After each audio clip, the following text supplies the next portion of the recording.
going. Activities with questions and answers. We're getting more and more of those as we get better and better at our Spanish. So what I've noticed is that you're not letting the question guide your answer. So when you hear a question or you read a question, you're answering completely from somewhere brand new, and you shouldn't have to. So for example, if I asked you, ¿Qué vas a hacer el domingo? What are you doing? What are you going to do on Sunday? Right? So notice that we're using the verb to go with the verb to do. And so you can say, oh, yo voy a montar en bicicleta y comer unas papas fritas. I'm going to ride my bike and eat some French fries. Notice that you use the verb to go because in my question, I had the verb to go. ¿Pueden tomar el autobús los estudiantes? Are the students allowed to take the bus? So again, use what is in my question. Are you able to take the bus? No. Ellos no pueden tomar el autobús. Notice that in this particular question, we're talking about a third party. It's not about you. It's not about me. It's about them, right? The students.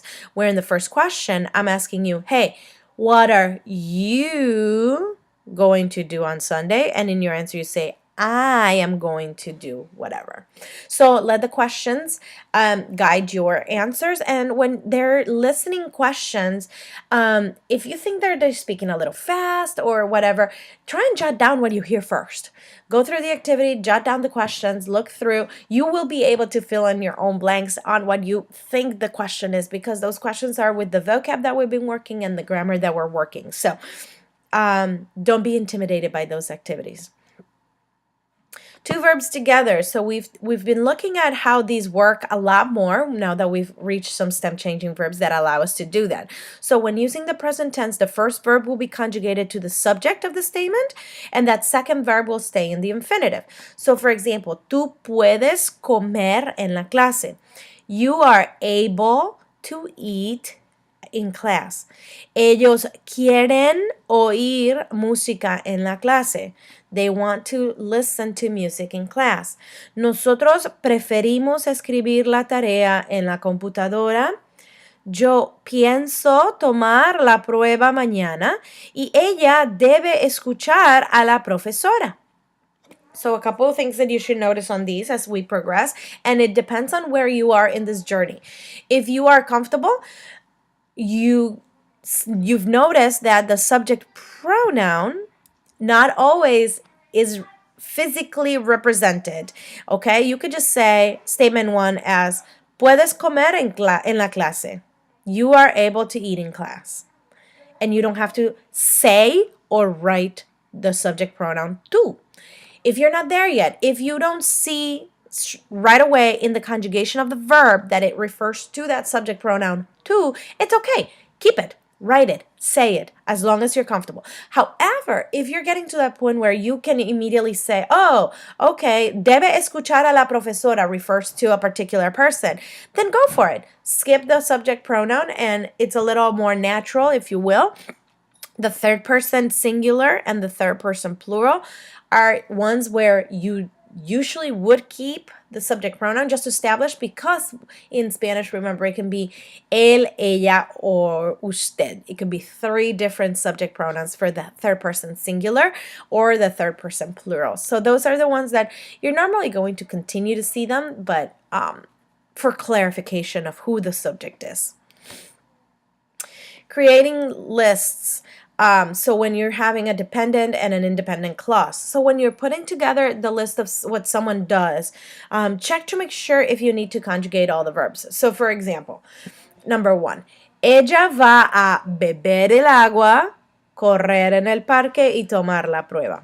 All right, so what we're doing here is that correr en el parque y tomar la prueba are an extension of that first part that says she goes to. So these could have been separated into three independent clauses by saying ella va a beber el agua, ella va a correr en el parque y ella va a tomar la prueba. But to avoid redundancy, you separate them by a comma, but you continue to respect the fact that the verb stays, that second verb stays in the infinitive. Okay, so that's an example. Here, is another example. Tú escribes las cartas, escuchas la música y compras la computadora. These are all the things that you do. Okay? So they could easily be separated by periods and made into independent clauses, but because they're together, right, we're simply listing them, they still have to represent who the person is that listens to the music and buys the computer. Okay. I apologize if this was confusing on my last common mistakes for Lección 3.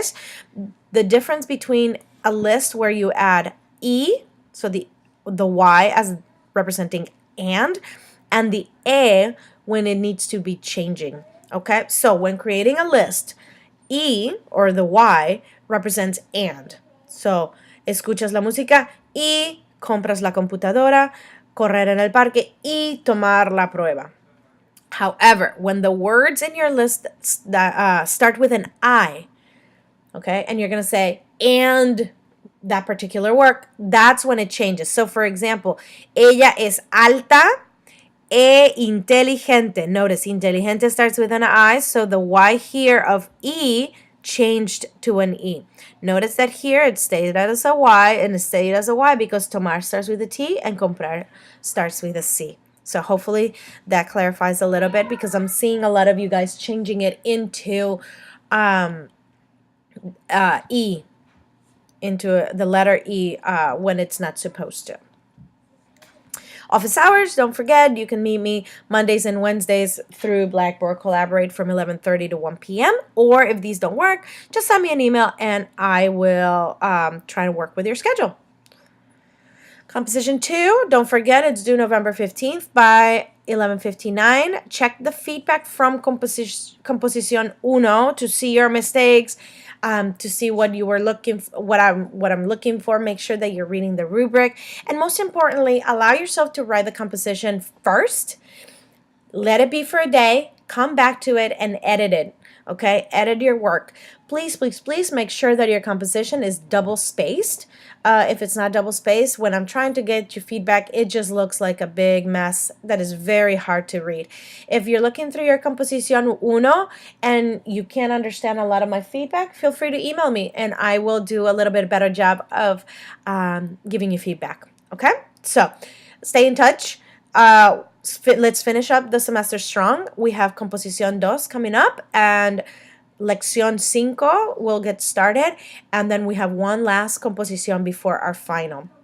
Do not forget your final, okay? You have to be there in person, December 10th, okay, in the Language Learning Lab. So if you don't know where that's at, take a walk, figure it out where it's at, and let me know if I can help you with anything, all right? Have a great week, everybody, and I'll talk to you later.